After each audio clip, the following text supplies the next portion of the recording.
At ayun na nga, no, bigla-bigla na lang tayong ginanahang magluto at ito, bumili nga pala tayo ng baboy at ginayat ko nga uli kasi nga sinabi ko doon sa tindera na pang tokwat baboy pero pang adobo yung ginawa niya kaya minsan ayoko na magsabi ng totoo dapat pala pang bobis yung sinabi ko. At pagkatapos nga noon, no, nilagyan na natin ng paminta at asin, tapos nilamas natin, tapos maya-maya lalagyan na din natin ng toyo yan, no, ibababad lang din natin siya para bago natin prituhin is may lasa na. Tapos yung natitirang taba is piprituhin din natin, no, papalabasin natin yung mantika dahil kapag lumabas yung mantika niya is dyan natin piprituhin yung tokwa. Tapos yun nga, sinunod na kagad natin yung tokwa. Tapos yan sa pagpiprito ng tokwa, dapat yung sakto lang, yung nag-golden brown lang yung kulay niya.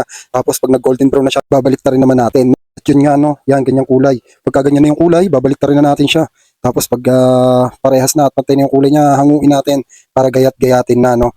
So yun nga, pantay na yung kulay niya, kaya hanguin na natin siya. Tapos umpisahan na natin kagad na gayat-gayatin yung mga ricado, no. Dapat manipis lang yung pagkakagayat natin para pagka naisubo natin yung maanghang na sili na yan, kayang-kaya natin nguyain dahil manipis lang, no. Sinamahan ko nga pala to ng pansigang tapos 3 pirasong siling labuyo, no. Tapos sasamahan na din natin siya ng bawang, mga 5 ngipin lang, durog muna, tapos gagayat-gayatin din natin yan sa maliliit, no. At yun nga, no, may kanya-kanyang diskarte ng paggawa ng tokot baboy. So tayo nga is gagayatin lang natin yung mga ricado pero hindi natin igigisa, no. Hindi ko po niluluto yan katulad po nito.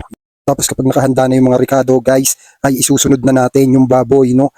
Yung prinito nating taba kanina na pinakatas is isasama na natin dyan, guys. Tapos isasangkot siya na natin yan, no.